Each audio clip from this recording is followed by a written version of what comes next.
Why would anyone who believes white supremacy is wrong remove the part of the bill that says white supremacy is wrong? Let me ask it another way. Is it fair Mr. to Tallarico, say... you asked me a question. You said, do you plan to concur or not concur? Do you plan to call a point of order on this bill? I'm only a sophomore, but I do know from my 2 terms that questions come from this mic and answers come from that mic. Actually, Mr. Tallarico, if you look at the House rules, we're allowed to have a discussion. Mr. Toth, is it fair to say that any bill... Do you not want to have a discussion? You asked me a question. Mr. Toth, I know these questions are difficult, but you got to do your best to answer them. Is it fair to say let's put the insults aside, Mr. Tallarico? Mr. Toth, is it fair to say that any bill that strikes language condemning racism is a racist bill?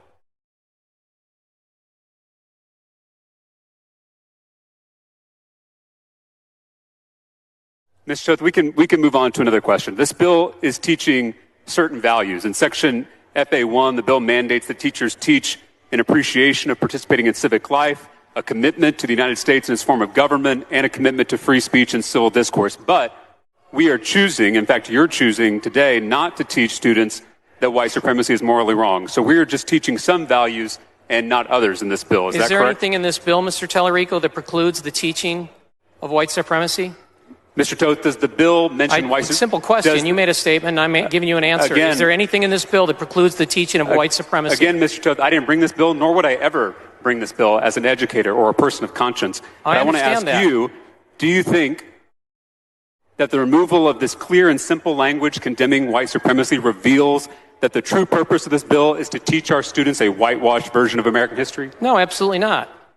Mr. Toth, I just want you know that when there are differences between a House version and a Senate version of a bill, that our Ledge Council creates this little handy document that is a side-by-side comparison. You have this? Yes, I do. Mr. Toth, when you look at this side-by-side comparison with our House bill over here, the bill that we all passed, versus the Senate's what page version are you on, Representative? On this, if you look at this comparison... I'm sorry, what page are you on? I'm on page 3, but I'm not asking you about a specific page. When you look at this side-by-side comparison throughout the bill, it reads like a how-to guide in historical whitewashing. Are you aware that this new version of the bill from the Senate removes the writings of Frederick Douglass? I am. Are you aware that this new version of the bill from the Senate removes the writings of Dr. Martin Luther King Jr.? Yes. Are you aware that this new version of the bill from the Senate removes the history of Native Americans?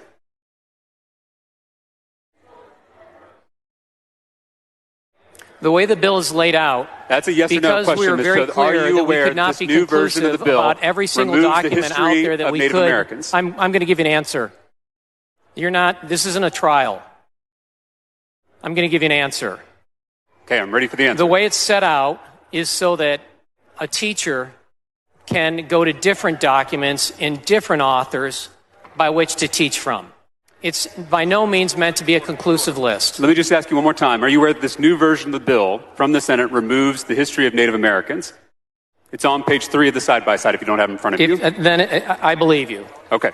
Are you aware that this new version of the bill removes mentions of Cesar Chavez?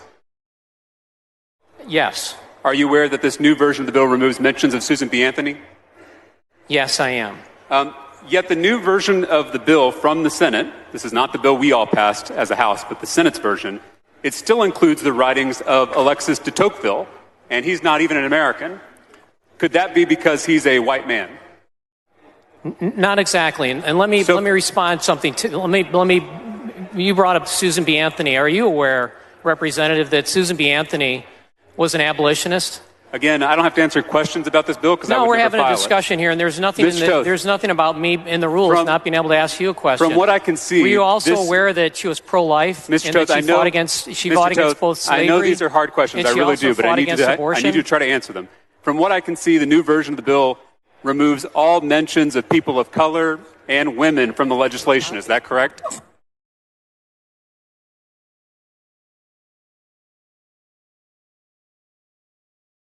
Mr. Toth. Go ahead. I'm sorry. So by my count, the new version from the Senate, again, this is not the bill we passed as the House. This is the bill from the Senate.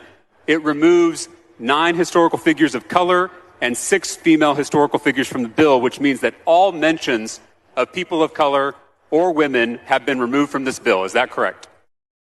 I'll take your word for it, Representative. Could an example of white supremacy, which we tried to condemn it also has in this bill, in here the federal, if you look, it also has on here on page 4, it speaks very clearly to the Federal Civil Rights Act of 1964. What was the purpose of that?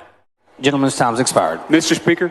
Mr. Tallarico, for what purpose? I raise a point of order against further consideration of the Senate amendments to House Bill 3979 under Rule 11.